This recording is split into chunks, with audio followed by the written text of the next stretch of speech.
कांग्रेस और विपक्षी दल भी अब उसी राह पर चल पड़े हैं कि भाई 450 में सिलेंडर देंगे।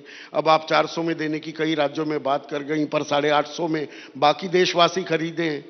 मतलब राजस्थान में 400 में मिल जाएगा, पर गुजरात वाला वो 850 में ही खरीदे। तो क्या अब ये परस्पर एक कंपेटिटिव जो रेवड़ी बांटने का कल्चर वो सामने अनफोल्ड होता दिख रहा है क्या? आप ये देखिए कि पहली तो बात ये है कि लोगों ने हम ही से सीखने की कोशिश की कि चलिए जो एनडीए की सरकार कर रही है मोदी जी के लीडरशिप में, हम भी वही करके देखते हैं, वही फॉर्मूला अपनाते हैं, शायद हमारा कुछ भला हो जाए। जनता ने स्वीकारा क्या? जनता आपकी मंशा को स्पष्ट रूप से सूंघ लेती है, आपकी इंटेंशन को समझ जाती है। आपके पास तो एक बहुत बड़ा मौका था, आपने देश में लंबे समय तक सरकार चलाई, तब आपके मन में ये ख्याल क्यों नहीं आया कि हम ये मूलभूत सुविधाएं सुनिश्चित करें? तो सिर्फ नकल करने से कुछ नहीं होता, अकल से नकल की जाती है, ये जरूरी होता है। नकल के खेल में देखिए मैं थोड़ा सा कंफ्यूज हूं, मेरी कंफ्यूजन दूर कीजिए। अब लाडली बहन योजना 1250 रुपए महिलाओं को मिलेंगे, कहीं 10,000 मिलेंगे, अलग अलग, वो बहुत लंबी एक फेहरिस्त है। 16 जुलाई 2022 से प्रधानमंत्री पहली बार तब उन्होंने कहा था कि ये जो रेवड़ी कल्चर है ये देश की अर्थव्यवस्था का बेड़ा गर्क कर देगा, हम कर्ज पीकर घी नहीं खा सकते हैं। तो ये रेवड़ी जो रेवड़ी है या फ्री बीज है, कौन सी सेवा है और कौन सी मेवा, ये कैसे तय होगा और कौन करेगा? ये आप तय मत करिए, ये मैं तय नहीं करती हूँ, ये जनता को तय करने दीजिए। जनता तय कर रही है क्या रेवड़ी है और क्या रेवड़ी नहीं है, यही तो मैं समझा रही हूँ। अच्छा, जब वो ईवीएम का बटन दबाती है तो वो अंतर कर लेती है। कौन सी रेवड़ी है जो अर्थव्यवस्था का बेड़ा गर्क कर देगी?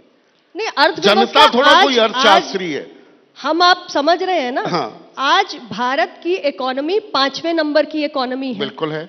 आने वाले कुछ सालों में दुनिया की 3री नंबर की इकोनॉमी बनने जा रही है, पर फास्टेस्ट ग्रोइंग इकोनॉमी है। प्रति व्यक्ति तो आय कौन में सी अर्थव्यवस्था गर्क में चली गई? अनुप्रिया, आपके पास मेरे से बेहतर आंकड़े होंगे, प्रति व्यक्ति आय में हम कहां हैं? देखिए अब हम 142वें नंबर पर। आप वो आंकड़े देखेंगे, देखिए अगर आप सेलेक्टिव परसीव करेंगे तो इसके तो जवाब नहीं दिए जा सकते। मैं सेलेक्टिव हो रहा हूं या होलिस्टिक हो रहा हूं? नहीं, आप सेलेक्टिव हो रहे हैं। हाँ। जब आपने कहा कि अर्थव्यवस्था गर्त में जा रही है तो मैंने नहीं कहा गर्त में जा रही है। वो रेवड़ियां कौन सी हैं जो अर्थव्यवस्था को गर्त में ले जा रही है? मैं आपसे कह रही हूं कि हमने जब अपनी गरीब कल्याण की योजनाएं चलाई तो आप देखिए कि देश की इकोनॉमी को कहीं कोई झटका नहीं लगा है। कोरोना में भी फास्टेस्ट ग्रोइंग इकोनॉमी भारत की इकोनॉमी रही है। हम 5वें नंबर की इकोनॉमी हैं और हम 3रे नंबर की इकोनॉमी बनने जा रहे हैं। आज हमारे जीएसटी कलेक्शन को आप देख लीजिए, अभी हमारा 1.5 लाख करोड़ का आंकड़ा आया है। तो ऐसा नहीं है, अर्थव्यवस्था में एक जो संतुलन बनाने की आवश्यकता है, हमारी जीडीपी ग्रोथ रेट को देखिए, वो बना के रखा हुआ है हमारी सरकार ने। लेकिन इसके साथ ही जो हमारी प्राथमिकता है गरीब कल्याण, उससे कहीं कोई समझौता नहीं है। जैसे ही घड़ी का काटा दोपहर 2:30 पे आए, बबीता जी का दिल सास बहू साजिश के लिए मचल जाए। और ये है इनकी बहू, पूरे दिन ऑफिस की टेंशन हो जाए गॉन जब ये करें अपना फेवरेट शो फ्री टाइम पे ऑन। इनकी तरह आप भी देखें अपना फेवरेट शो अपने टाइम पर और डाउनलोड कीजिए एबीपी लाइव ऐप अपने स्मार्ट टीवी पर।